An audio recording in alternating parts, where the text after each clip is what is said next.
Hi and welcome back to Box of Delights. Today we're going to be playing through Shadows of Kilforth, sequel to Gloom of Kilforth, a game from Hall or Nothing, designed by Tristan Hall. I showed you Gloom of Kilforth a while ago now. It was released in 2017. Now we're looking in 2020 at Shadows of Kilforth. And the game is very much the same, it's just more content. You can mix them up. There are some rules enclosed in this box for how to mix the two games together.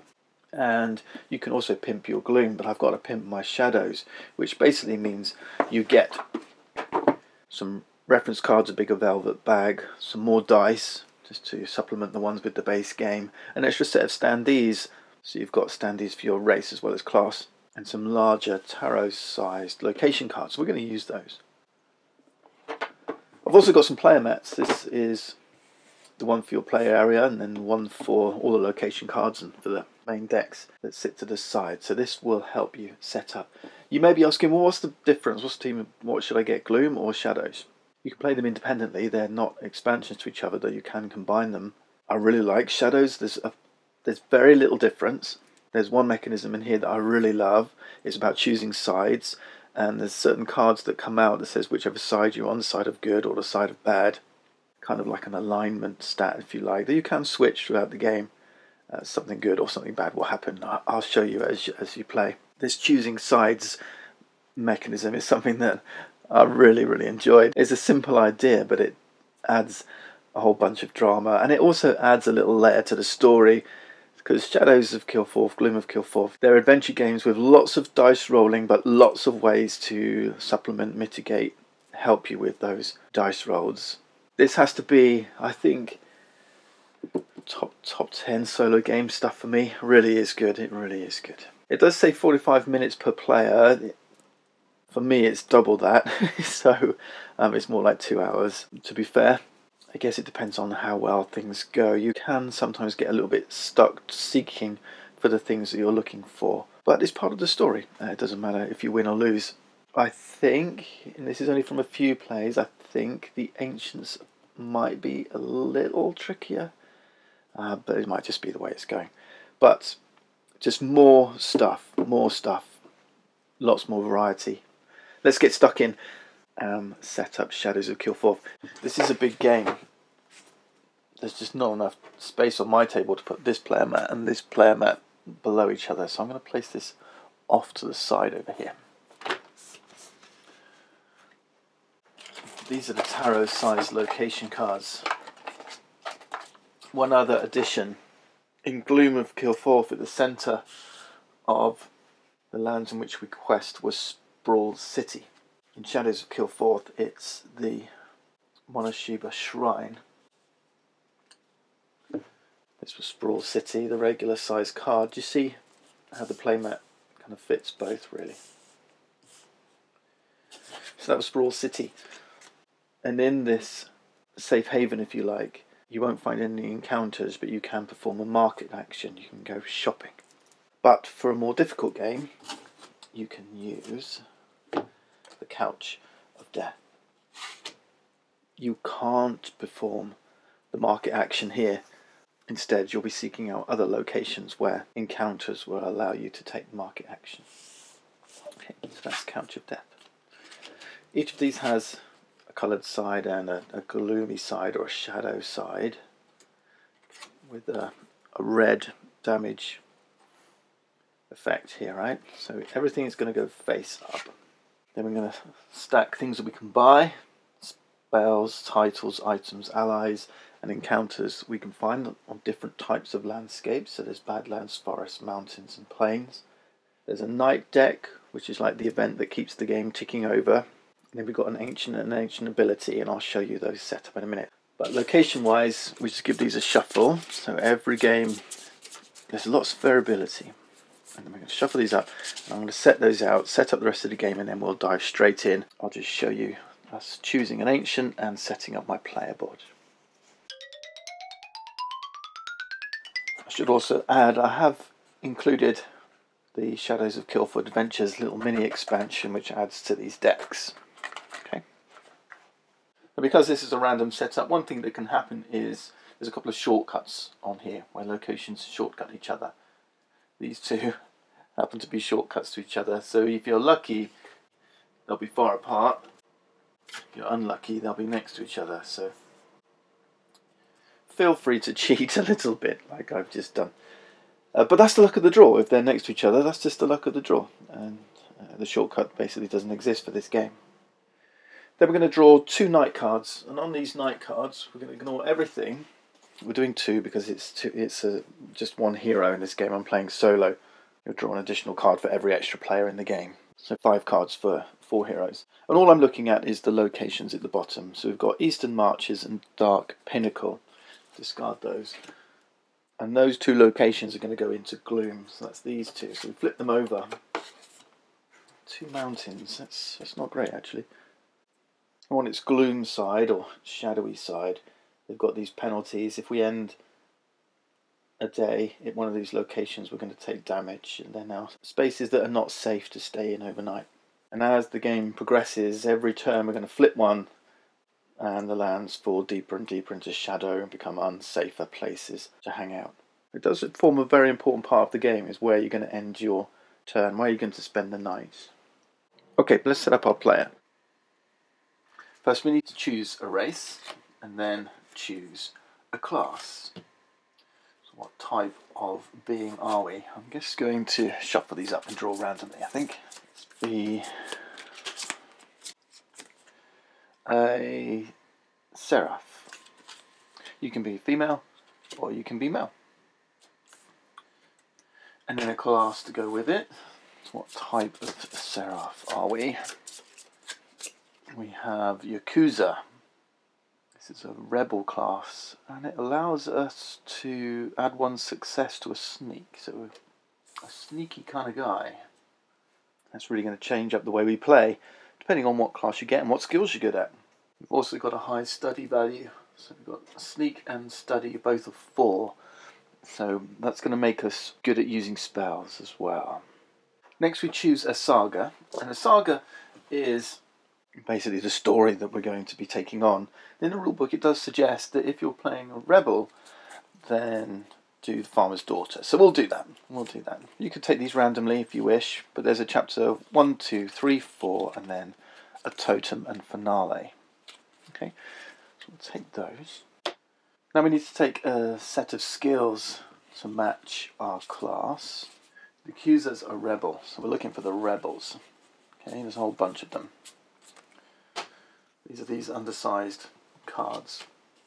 And we'll place them to one side and sort them into levels, because when we get our first one, we're going to take a level 1 upgrade, and a level 2, a level 3, and a level 4 upgrade as we progress through these chapters. Alright, so we start with nothing. When we complete the first chapter, we'll get our first skill upgrade. Now we need some tokens to start the game. We begin with 4 fates. This is like little luck that we can use to add successes to our skill tests. 4 health points. We've got one of these tokens here to show whether we're hidden or not. We're starting the game unhidden. Action points equal to our health. So 4 action points. Okay, so it's 4, 4, 4. One of those. A choose sides token. So do we want to start aligned to the Doom Guards or the Rosen Knights? Let's say we start aligned to the Knights. And our hero starts with 1 gold.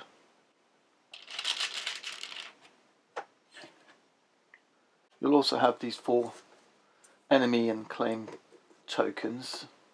So set those aside. There's spots here for skills, for loot, and then for the 6 assets that is our limit for the game. And then we get to choose a starting reward.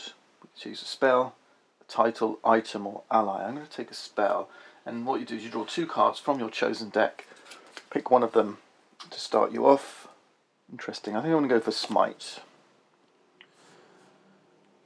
And this one will shuffle back in. And the last part of setup is choose an ancient, who's going to be our ultimate target in this game to victory.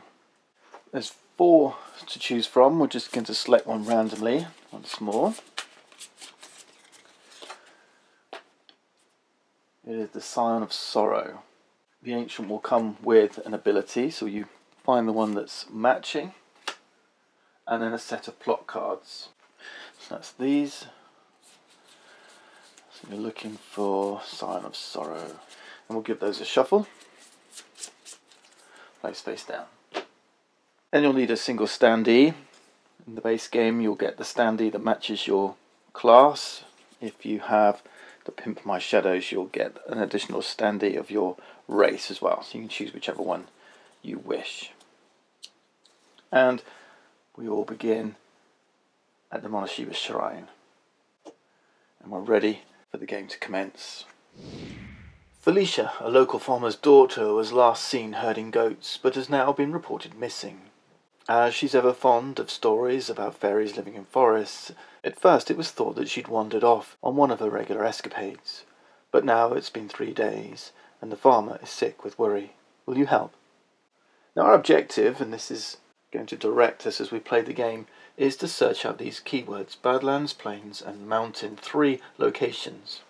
That means around Kilforth there's locations of different types: Badlands, Plains, Mountains, Forests. It's at those locations that we can find those keywords. Also, this starting spell, I placed it in an asset spot, but it's not an asset at this point. It's the rumour of a spell. We've not earned it as an asset yet. We can't use it. This is still in our hand. And as a rumour of a spell, at the bottom left it says we can find it at the Divine Heights, which is a mountain. So that might give us a place to head to try and enable this spell.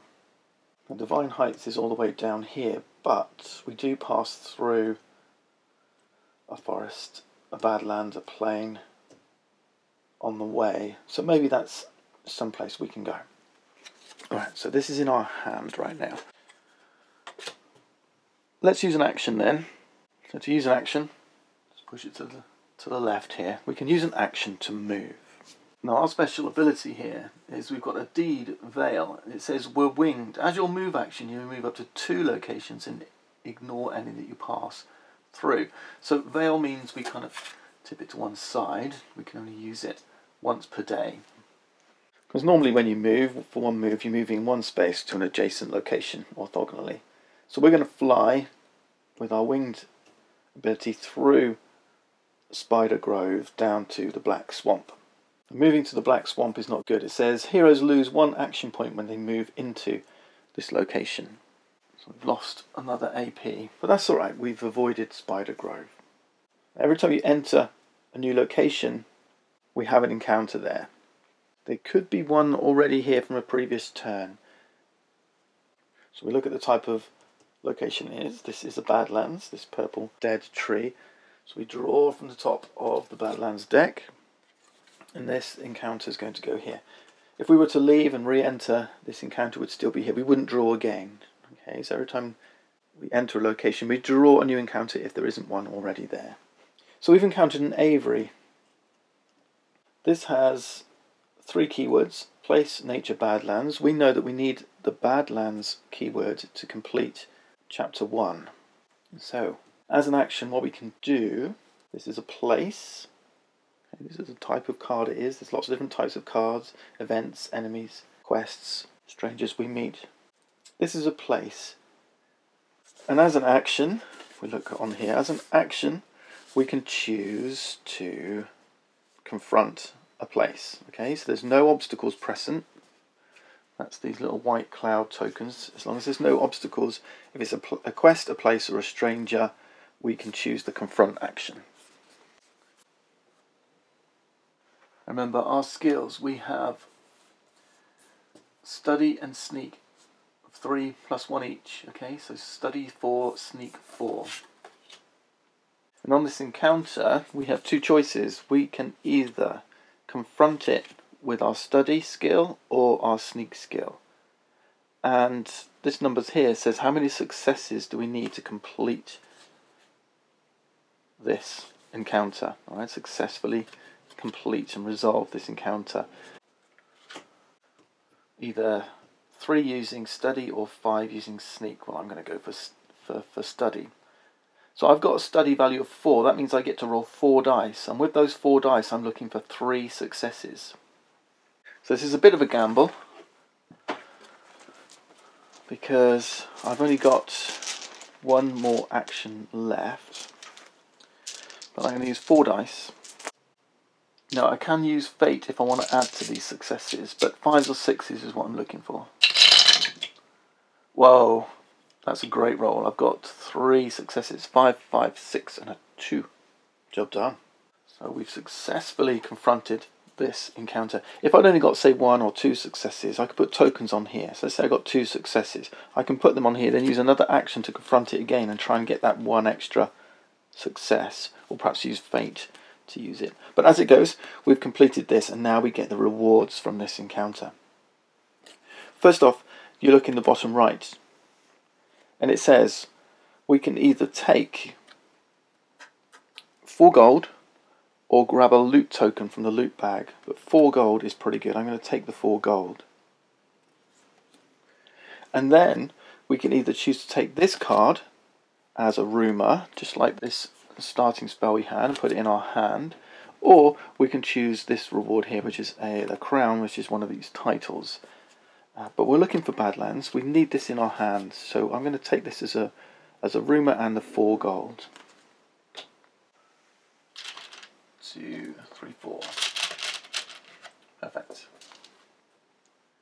And remember, we do have the Yakuza ability as well, which says we can add 1 success to a sneak test at our location. So really we only needed, although it was 5, we only needed 4.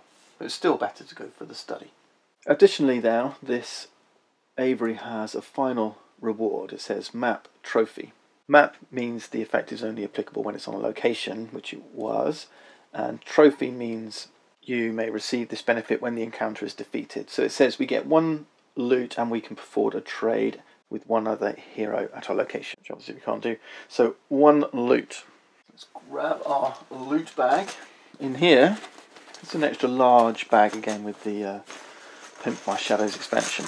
There's a whole bunch of tokens. We're going to grab one of these. It is a map, and relocate to any mountain location, it says. We'll place this here, and we can use that when we wish. We've got 1 action left. Let's use it to move. We can't fly this time, we've already used it. We're going to move to Evelforcina. And this is a plains. There's no encounter here, so we have to draw from the plains deck. And it is a stranger, an innkeeper. Strangers are like places and quests. You can choose to confront them. But I've got no actions left, so we're not going to confront this stranger just yet. Now, I could use my map here, because it's not an action, but I won't. I'm going to stay here and save my map for if I need to get quickly across the map. So I'm going to spend the night here. It's quite safe to live here. Perhaps we'll stay in the inn with this innkeep and hunker down for the night. So we head into the night phase. And that's when we draw a night card. The first thing that always happens during the night is we look at bottom left, and it says which location is going to go into gloom. It says the Bleak Swamp, which is right here where we've just come from. So that's heading into gloom. And we look again at this night card and we perform the rest of it. It says Burning Heat Wave. Once revealed, discard a quest from play. There aren't any quests. Quests are like strangers and places, encounters that sit on these locations. And then it says it has as an effect a map. So when it's on the board, when night begins, each hero who is not hidden loses 1 HP. So this is a weather effect. It's going to stay in play. So I'm actually going to pop those into a discard pile and have the weather effect sit here. So it's not going to do anything yet. It's going to start at the next night phase, the start of the next night phase. Now lastly at night we have to check our Ancient's ability. So on this Sign of Sorrow abilities card there's a night phase section. It says when a Badlands location falls into gloom, place 1 random plot card on it, and then the Scion of Sorrow heals 2 HPs. We've not done any damage to the Scion of Sorrow yet, and we won't do until we've completed all of our chapters. So let's draw a random plot card, because it was indeed the Bleak Swamp, so a Badlands location that fell into gloom. And we're going to place this plot on it, the Victim of Sorrow.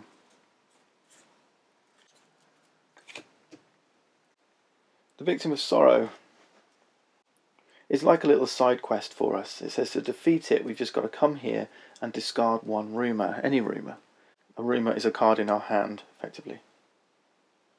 The thing about these plots is when we get to face the ancients, they have an ancient ability at the bottom. If we don't defeat them, they stay out here on the board. Then they give the ancient an extra ability, and this one says veil 3 assets, so we have to turn sideways 3 assets that we then potentially can't use. So that's possibly something we can do as we come back around this way. Let's see. For now, another day dawns. We get action points back equal to our health, which is 4. We unveil any of these cards. And additionally, and this could be important, if we had partially completed this Avery, let's say, and we had 2 of the 3 successes, any successes that were on this card would then disappear, and we'd have to start again for the start of a new day. And that's why when you're at the end of your turn, if you've got very few actions left and you want to confront something, be aware that any successes that you do get won't accumulate, because next day they're going to disappear.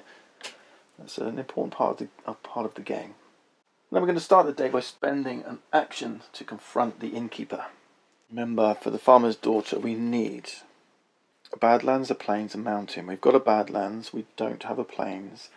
This third one, you only need this third one if you're playing 1 or 2 player. Yes, it's less keywords needed to complete playing more than 2 players. So let's try and get this Plains keyword, because the innkeeper's got it. Now, to confront a stranger, you're always using your influence, this blue one with the head. So we need to use our influence and get 3 successes.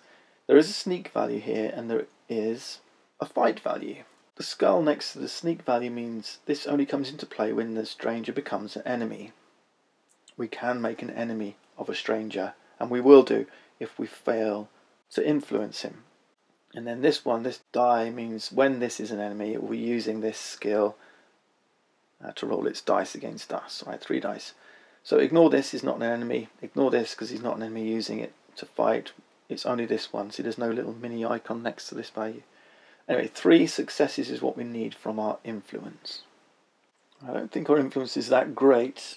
No, it's only 2, so we only get to roll 2 dice. Okay, see the dice mini icon? That's the consistency of the icon use. It's pretty good design here. Right, so we rolled 2 dice, and we're looking for 3 successes. Remember, here's the innkeep with the 3 successes here. Okay, against influence. We can't get 3 successes from 2 dice.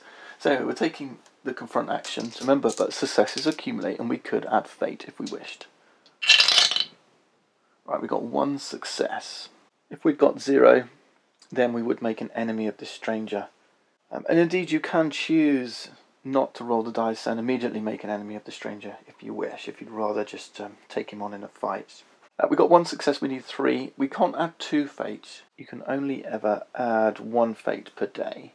So let's call it 1 success, and let's take another action and confront again. So another 2 dice. The odds aren't great, but we've got 1 more success. We're going to use one of our fates to make that 3. Save ourselves an action. So we've got our 3 successes. We've defeated the innkeeper. So we can get 1 gold or 1 loot. I'm going to take a loot instead of a gold, I think. We've drawn a wicker basket, and it says draw 2 loot tokens. So let's leave that for the minute. Then we can take this as a rumour, or the shaking hands is an ally, but we do want it as a rumour because we want it for its Plains keyword. So that's going to go in our hand, and it also has a trophy. Perform a free market action. Now that is tempting. I've only got 5 gold, what's significant is, when I want to complete chapter 1, I'll need a Badlands, a Plains and a Mountain, but I also need 5 gold and an action. So that 5 gold is going to be helpful to complete this chapter. But do I spend it now and instead try and get something like an item or a spell? I think I'm going to spend it. So why don't we take that free market action? Now for a market action we can do a number of things. We can spend gold. For each gold we spend, heal a health point. We don't need to do that, we're at maximum health. We can sell cards. We can sell cards in our hand for half their value rounded down. So I could sell this one for 2 gold. I could sell this one for 2 gold. Or I can draw 3 cards from one of these reward decks and purchase one of these 3 cards. So I'm going to do that. I'm going to draw 3 cards from the item deck and purchase an item. Let's see, we've got 5 gold, so we can purchase one. You have to purchase one if you can. So I couldn't just go and do fancy of these and not purchase them. You could only do that if you didn't have enough gold.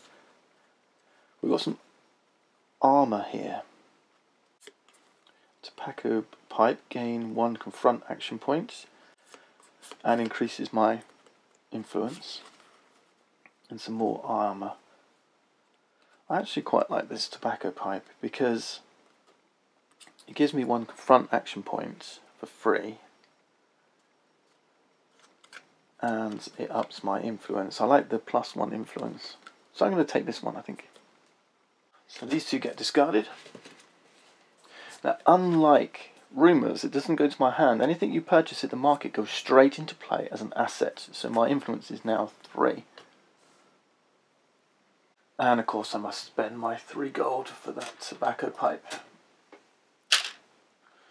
Remember kids, no smoking. It's bad for you. And then I'm going to spend my final action.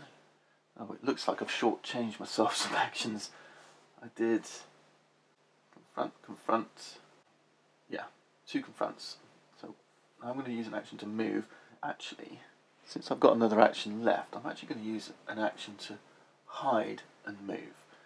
Hiding means when I move into a location, if there's an enemy there, it won't take me by surprise, and I could in fact take it by surprise. So I'm going to hide and then move, and we're going to move from here to Divine Heights.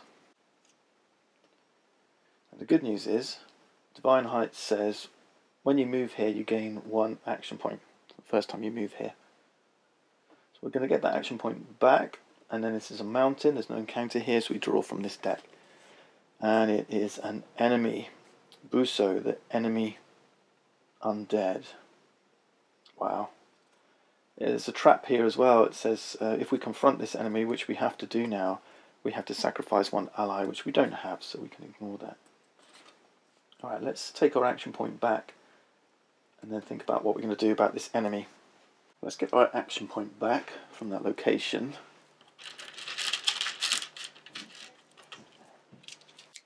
Now this enemy is quite tough. It has 5 health points. We need 5 successes to defeat this thing. It's going to roll 3 dice to attack us, but we could sneak and avoid it. For now, I'm going to say join me next time as we continue the fight to save the farmer's daughter.